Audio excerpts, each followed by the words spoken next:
Time to cut a pumpkin.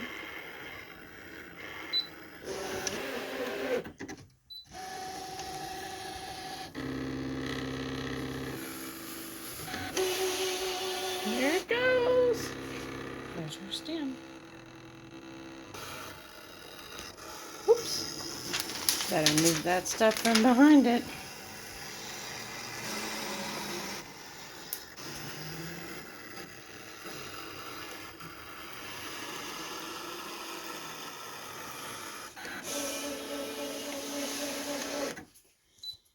That was fast. I'm just working on the pumpkin still. It's cut out. Got it. There we go. Got it on this is a pretty thin cotton, but it has the orange and green in it. Just some 80-20 batting. This is just some that I had picked up at Walmart in a bag. It was a crib size. I'm not using the fancy stuff. This is just a pillow top. Now I'm just making some lines for your pumpkin, the creases in the pumpkin. I'm just using a little cake platter I have, and kind of to guide me where to put those little curved lines. This is my heat eraser marker pen. And then I kind of just roll it.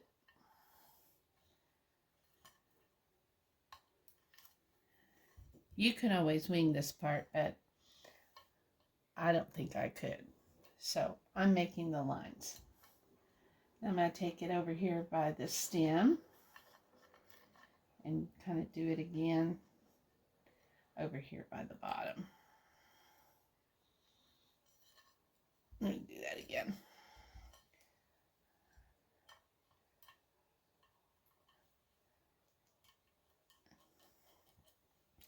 Just kind of helps guide me.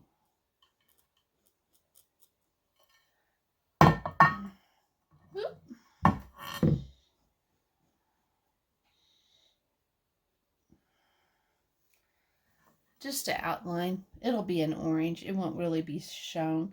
It'll just be more of an indentation. Then I'm going to sew all around it. I'm just going to do a straight stitch. This is a pillow. It's not going to be really used. It's just decorative. Then I'm going to use green around this cute little stem.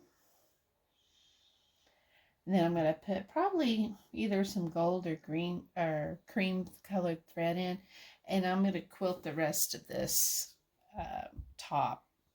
Because like I said, this fabric I chose is real thin. It's real sweet fabric. I think it's a cotton lawn, but it just went with the fabric really well. This fabric. So that's what I'm going to do. And just to let you know, you can just draw your little lines on there on your pumpkin and stitch them on. Don't have to do anything fancy. You can even do it by hand if you want. Good luck with that. I'm going to do it by my stitch length on a 4.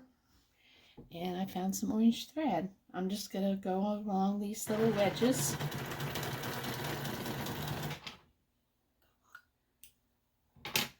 And I'll probably have to move some pins out of my way as I go.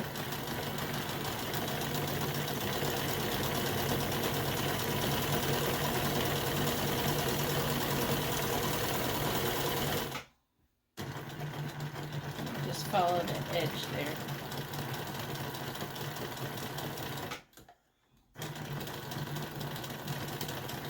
I'm going to have to go across the edge anyway.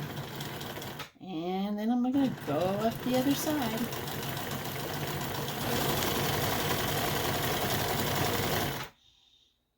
Move that one.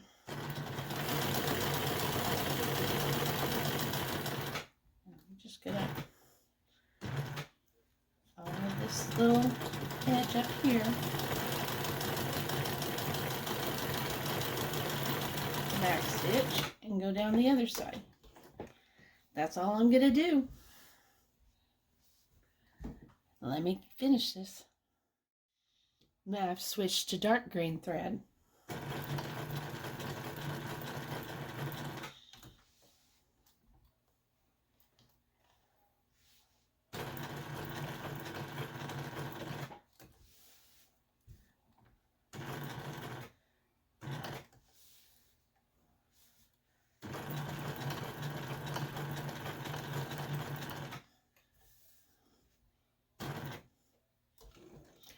And now I'm just going to keep stitching the stem down back.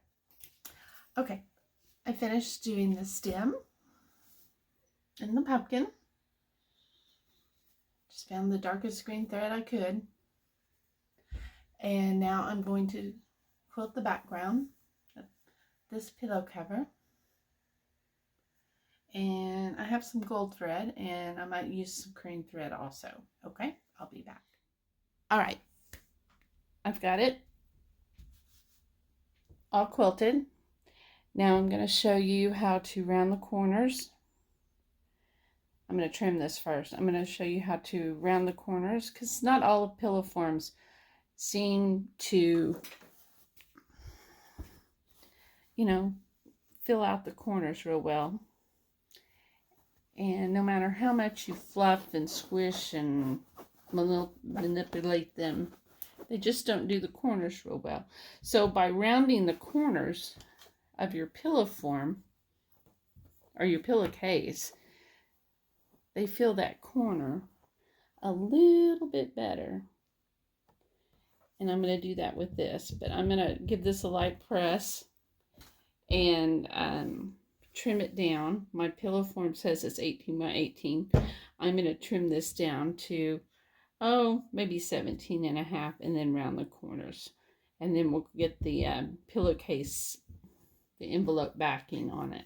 I'll show you that in a moment. Okay, I'm back. I was going to show you how to round the corners of your pillow top. And I just have some templates. These I just got at Joann's. I'm sure you can get them at other places. You can use one of these templates and either draw or cut along to make your little rounded corners like that. Or you could use a glass, a salad plate. I mean, just anything rounded that you want to use to round your corners of your pillow top. Now, if it was me, I would do at least 2 corners at the same time. Try to get them somewhat even. Not that it's really going to show once it's in the pillow, because, you know, it's going to be fluffy.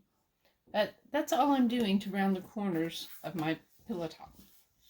Okay? Hold on. Okay, I'm back again. I had to piece my fabric for my second panel of my envelope for my pillow cover. But I got all that done. I have it pieced, front sides together. There's the hem like I did last time on my first pillow cover.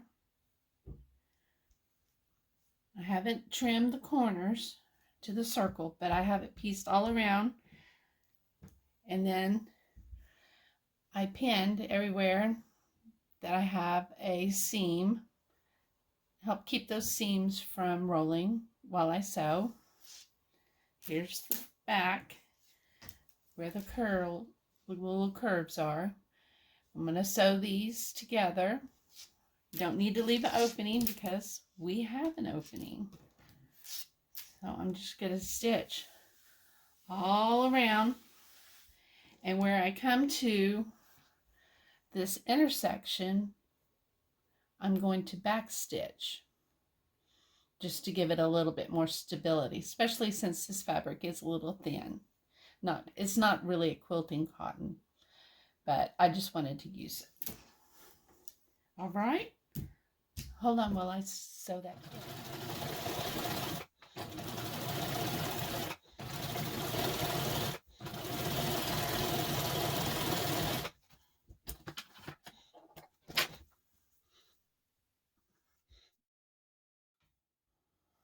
I'm just going to use my pinking shears to trim these corners. It kind of helps me from not having to clip the corners. But you can use regular scissors. You can use your rotary cutter, whatever's easier for you. I'm just going to Do that real quick. Oh,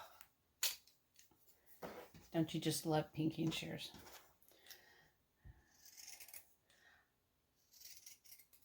They do get a little stiff over time. I need to oil these.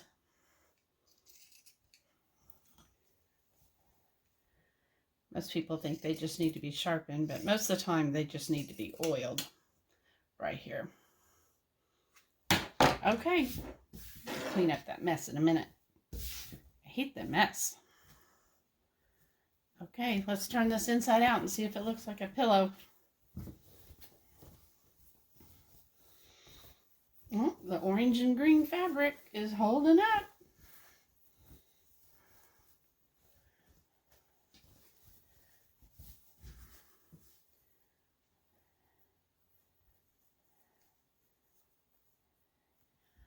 I missed a pin. Not cool.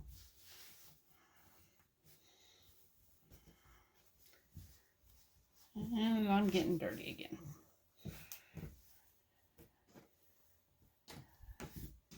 Ta-da! Let's see if the rounded corners works better with this floppy pillow.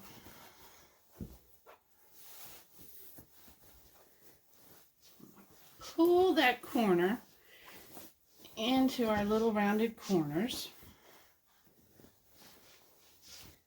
Let's see if it fills them out better than having a pointy corner. Oh yes, that looks much better. There's our little envelope. Just have stuff everywhere. Messy, messy. Oh yes. I guess I could lift you up a little bit. There, see how the rounded corners fill out so much nicer. Isn't that cute? Just cut you a pumpkin, make you some little lines for the veining. And this was just in the file for my Brother Scan and Cut. You can cut your own. You can just make a plain little stem. You don't have to do the curlicue. And then I just quilted around and around. Made a pillow back just like we made on our last pillow. And there you go. And it's soft. It's soft and squishy. And the corners don't look weird because we rounded the corner and it doesn't have that little floppy thing. Isn't that awesome? Well, I hope you give it a try. Enjoy fall. Give me a thumbs up. And I'll see you next time. Take care.